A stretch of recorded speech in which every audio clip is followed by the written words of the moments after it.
কারণ রাত তো আল্লাহর কাছে কেঁদেছে, আল্লাহ আপনার নবী মুহাম্মদকে আমার ভিতরে দিন। দিন আল্লাহর কাছে কেঁদেছে, আল্লাহ আপনার নবী মুহাম্মদ সাল্লাল্লাহু আলাইহি ওয়াসাল্লামকে আমার ভিতরে দিন। আল্লাহ বলে, যা রাত, তোর দোয়া আমি আল্লাহ কবুল করে নিলাম। যাদিন, তোর দোয়া আমি আল্লাহ কবুল করে নিলাম। তোদের দুটোকে সামঞ্জস্য করে আমি আল্লাহ সুবহে সাদেকে বিশ্ব নবী আকে নামদার মুফক্করে মওজুদা রাহমাতাল লিল আলামিন নবীজি মুহাম্মদুর রাসূলুল্লাহর জন্মটা ঠিক সুবহে সাদেকেই করে দেব। আম্মা জান আমেনার বর্ণনা, আম্মা জান আমেনা বলেন, আমি হঠাৎ করে দেখতে পেলাম আমার ঘরের ভিতরে কোন বর্ণনা এসেছে দুইজন নারী এসেছিল, কোন বর্ণনা এসেছে একজন নারী এসেছিল, আবার কোন বর্ণনা এসেছে তিনজন নারী এসেছিল, আবার কেউ বা বর্ণনা করতে করতে বলেছেন চারজন নারী।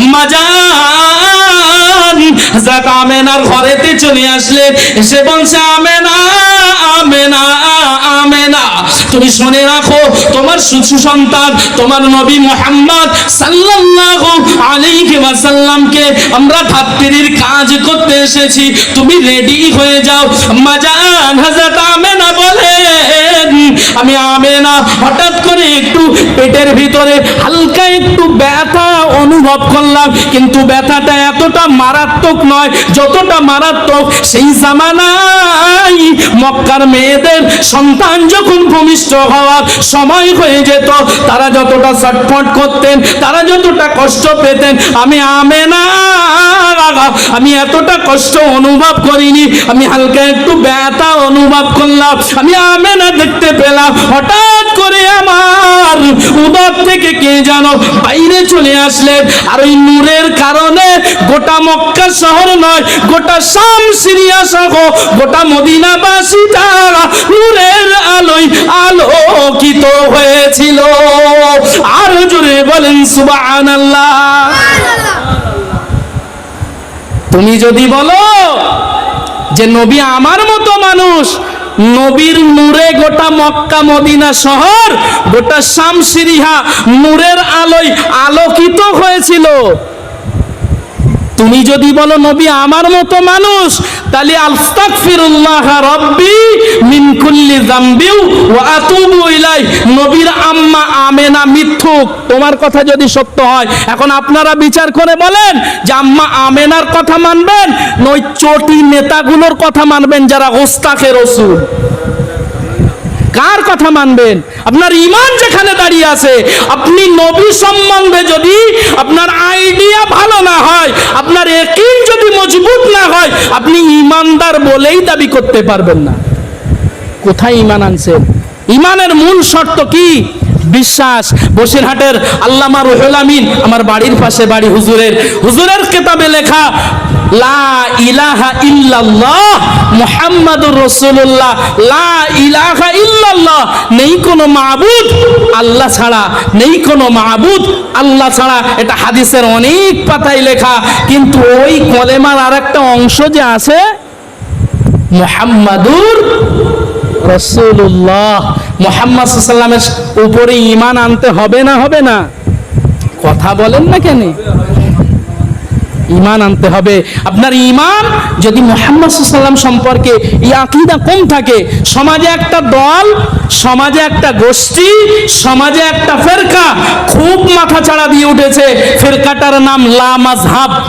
শুনেছেন? নাম শুনেছেন? যারা কোনো মাযহাব অনুসরণ করে না, ওরা আজকে নবীর কলেমাকেও দুভাগে ভাগ করে দিয়েছে। আস্তাগফিরুল্লাহ। কলেমাটাকেও দুভাগে ভাগ করে দিয়েছে, বলছেন লা ইলাহা ইল্লাল্লাহ এটাই কলেমা, মুহাম্মদ রাসূলুল্লাহ সাল্লাল্লাহু আলাইহি ওয়াসাল্লাম ওটা কলেমার কোনো অংশ নয়। শুনেছেন কোনোদিন? আমাদের বসিরহাটের মানুষ জানে যে দাদা পীরের মতো আলেম ওই জামানায় কেউ ছিল না।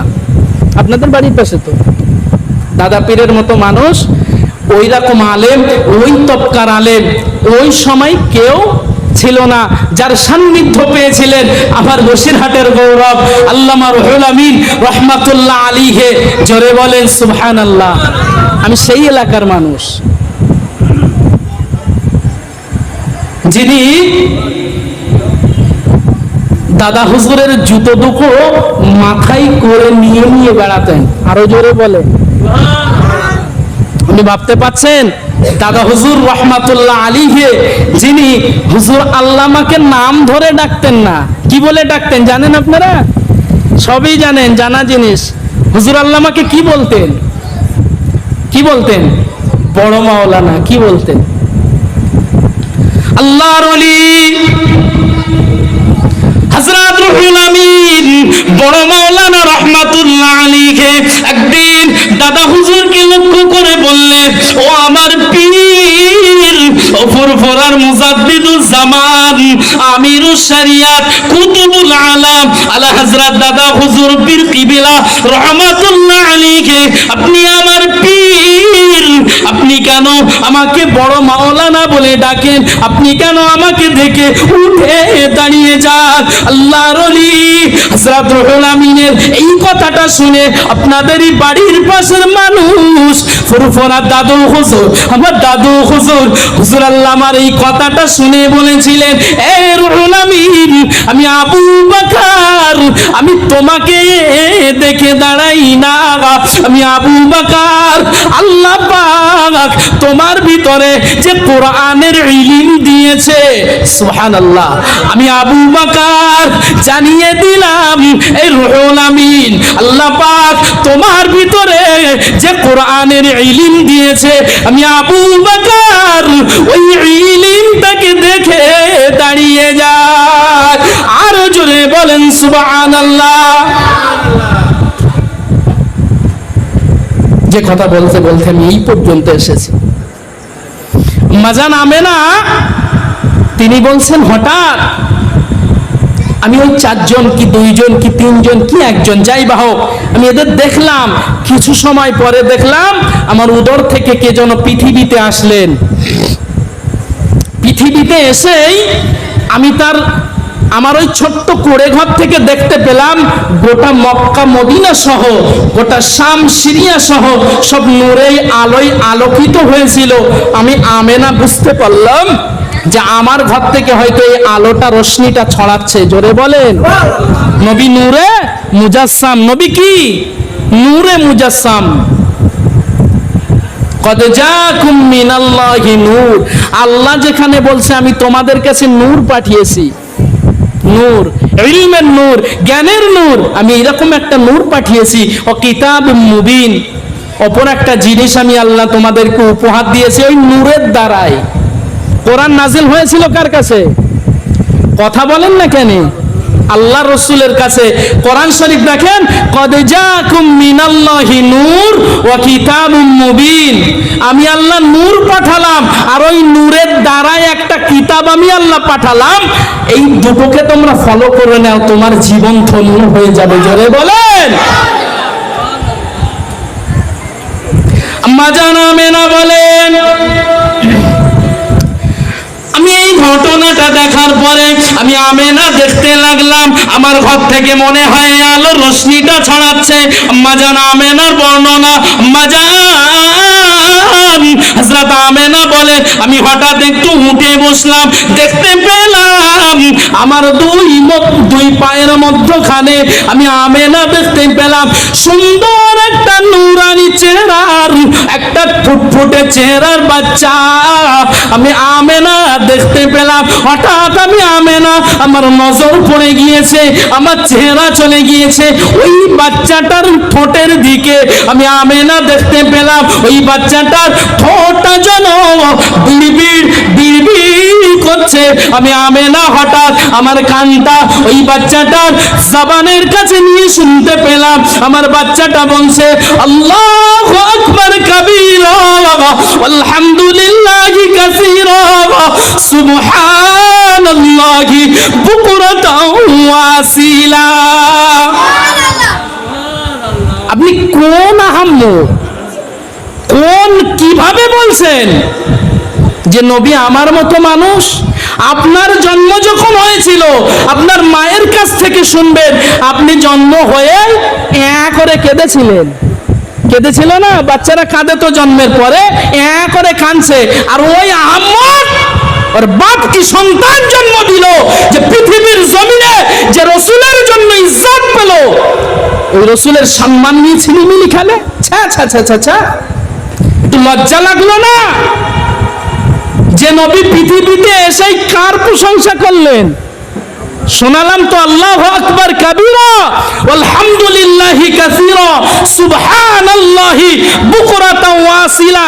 যে কথাগুলো বলছি কথাগুলো কোট করেন সিরাত ইবনে হিসাম, একটা সিরাতের কিতাব থেকে বলছি, কিতাবটার পৃষ্ঠা সংখ্যা ৭৫০০-এর মতো।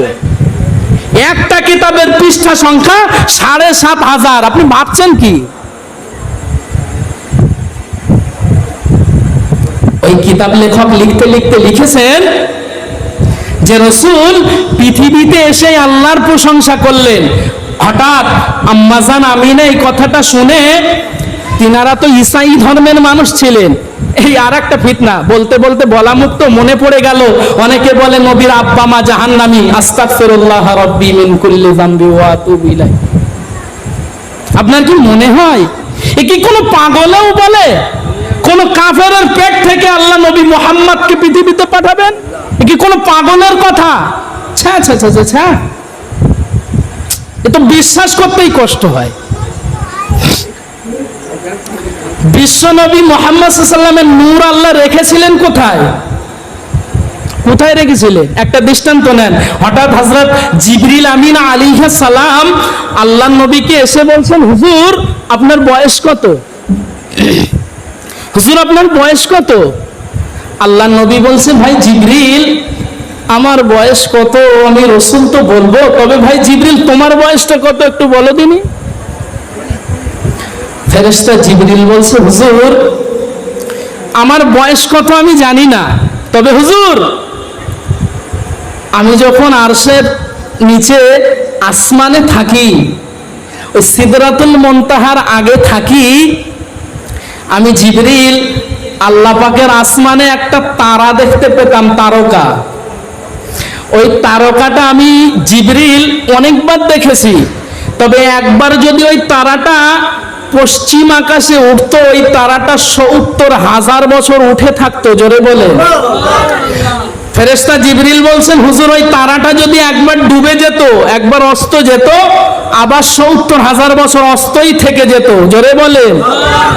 ফেরেশতা জিবরিল বলছেন, হুজুর ওই তারাটা আমি জিবরাইল ৭২,০০০ বার দেখেছি।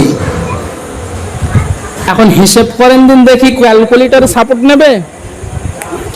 ৭০,০০০ ডুবলে ৭০,০০০ উঠলে, আর আমি জিবরিল ওই তারাটাকে ৭২,০০০ বার দেখেছি, কত হয়?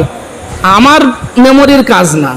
এখন আপনারা বলতে পারেন হয়তো, যাই হোক, তবে আমার মনে হয় কম্পিউটারেও সাপোর্ট নেবে না।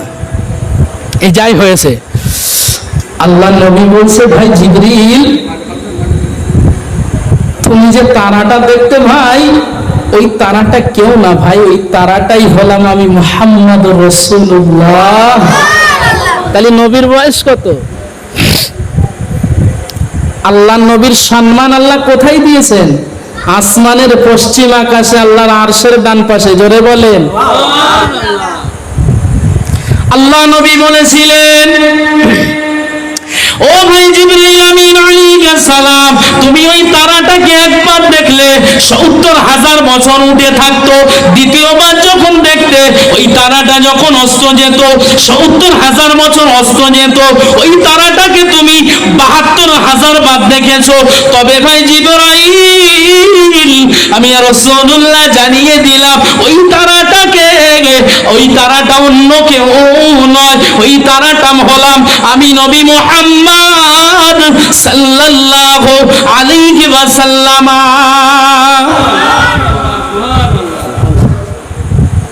ফেরেশতা জিবরিল বর্ণনা দিচ্ছেন, হুজুর আল্লাহ পাক আপনার নূরটাকে আল্লাহর আরশের ডান পাশে রেখেছিলেন। খোদ আল্লাহ নবী মুহাম্মদ সাল্লাল্লাহু আলাইহি ওয়াসাল্লামের মর্যাদা এত উঁচু করেছেন, এত বুলন্দ করেছেন, আর আমরা ওই নবীর মর্যাদা ধরে টানাটানি করছি, নবীর ইজ্জত লাভাবো। আস্তাগফিরুল্লাহ। বলতে বলতে অনেকটাই বলে ফেলছেন মানুষ যে নবীর আব্বা মা জাহান্নামে। না, এটা হতেই পারে না। যে নবীর নূর আল্লাহ নবী আদমের পেশানিতে মওজুদ রেখেছিলেন, যে নবীর নূর নবী মুসা আলাইহিস সালামের পেশানিতে আল্লাহ মওজুদ রেখেছিলেন, যে নবীর নূর আল্লাহ ধারাবাহিকতা নবী এবং রাসূল সেই সহ ঈসাই ধর্মের মানুষ হযরত আব্দুল্লাহর পেশানিতে রেখেছিলেন, ওই নবীর নূর কি কোনো কাফেরের ভিতরে যেতে পারে? তাহলে নিশ্চিত বিশ্ব নবী মুহাম্মদুর রাসূলুল্লাহ সাল্লাল্লাহু আলাইহি ওয়াসাল্লামের আব্বা মা জান্নাতি জান্নাতি জান্নাতি। জোরে বলেন, আরো জোরে বলেন। আম্মা জান আমেনার বর্ণনা, আমি আমেনা দেখতে পেলাম, অপর বাংলায় দেখতে পেলাম। আমি আমেনা আল্লাহ নবীর ঠোঁটের কাছে মুখটা লাগিয়ে শুনলাম নবী আমার প্রথমবারে বললেন আল্লাহু আকবার কাবীরা আলহামদুলিল্লাহি কাসীরা সুবহানাল্লাহি বুকরাতাও ওয়া আসীলা। আমি আমেনা এটাই দেখে ক্ষান্ত হয়ে যাই না। আমি আমেনা আবার দেখলাম আল্লাহ নবীর মুখটা আবার যেন বিড়বিড় বিড়বিড় বিড়বিড় করে। আমি আমেনা নিজের কানটাকে আবার রাসূলুল্লাহর মুখের কাছে লাগালাম। আমি আমেনা শুনতে পেলাম আল্লাহ নবী ওই শিশু অবস্থাতেই নবীজির জবান দিয়ে আল্লাহ বার করে নিচ্ছেন ইয়া রব্বি হাবলি উম্মতি উম্মতি উম্মতি উম্মতি।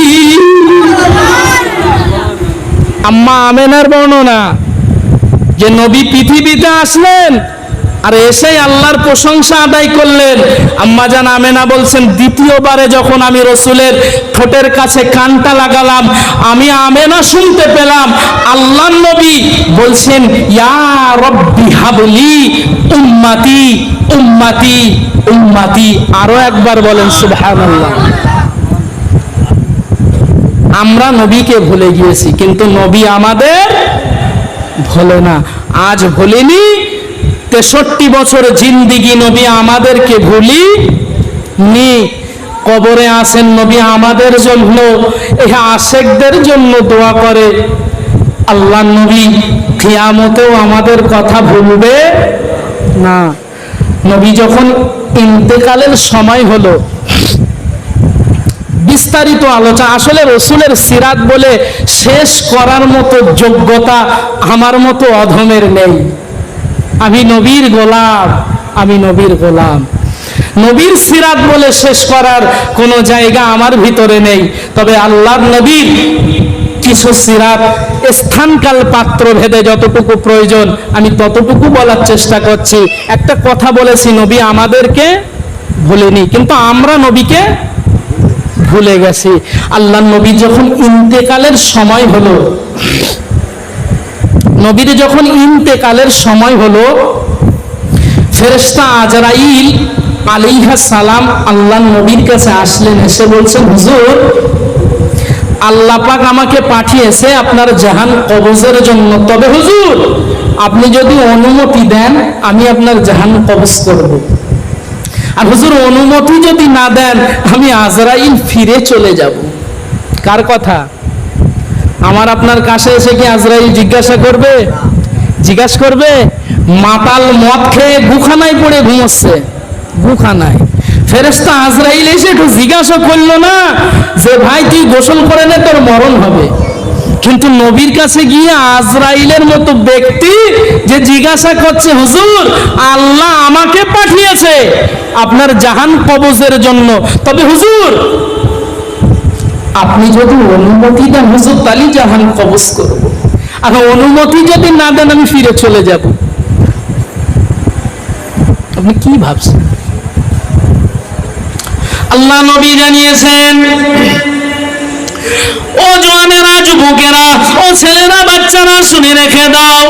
আল্লাহ নবী জানিয়েছেন ফেরেশতা আজরাইল আমিন আলাইহিস সালাম আমি রাসূলুল্লাহ আমার দরবারে আসলেন, এসে আমাকে প্রশ্ন করছেন ইয়া রাসূলুল্লাহ ইয়া হাবিবাল্লাহ, হুজুর আমি আজরাইলের সালাম গ্রহণ করুন, আমার আল্লাহ পাকের সালাম গ্রহণ করুন। হুজুর আমি আজরাইল আপনার কাছে এসেছি হুজুর, আল্লাহ পাক আমাকে পাঠিয়েছেন হুজুর, আমি আজরাইল আপনার কাছে জানতে চাচ্ছি, আপনার কাছে অনুমতি চাচ্ছি হুজুর, আপনি যদি অনুমতি দেন আমি আজরাইল আপনার জাহান কবজ করব, আর অনুমতি যদি না দেন আমি আজরাইল ফিরে চলে যাব।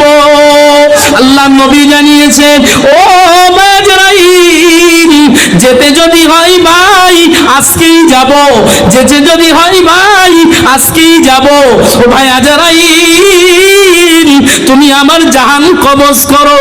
ফেরেশতা আজরাইল আলাইহিস সালাম আল্লাহ নবীর বক্ষের উপরে নিজের শাহাদাত আঙ্গুলটা এমনি করে চাপিয়ে দিলে আল্লাহ নবী চিৎ মেরে কেঁদে উঠেছে। ও ভাই আজরাইল আমি মুহাম্মদ সাল্লাল্লাহু আলাইহি ওয়াসাল্লাম আমি কি অপরাধ করলাম ভাই, আমি কি অন্যায় করলাম ভাই, এত কষ্ট কেন আমায় দাও, আমার বুকের উপরে কেন ওহদ পাহাড়টা চাপিয়ে দিলে ভাই। ফেরেশতা আজরাইল বলেছিলেন ইয়া রাসূলুল্লাহ ইয়া হাবিবাল্লাহ, হুজুর আমি আজরাইল আপনার বুকের উপরে কোনো জমিন আসমান চাপাই না, হুজুর আমি আজরাইল আপনার বুকের উপরে কোনো ওহদ পাহাড় চাপাই না, হুজুর আমি আজরাইল আপনার বুকের উপরে আমার শাহাদাত আঙ্গুলটা চাপিয়েছি। তো তাকবীর দান তো নারে তাকবীর, আরো জোরে বলেন নারে তাকবীর।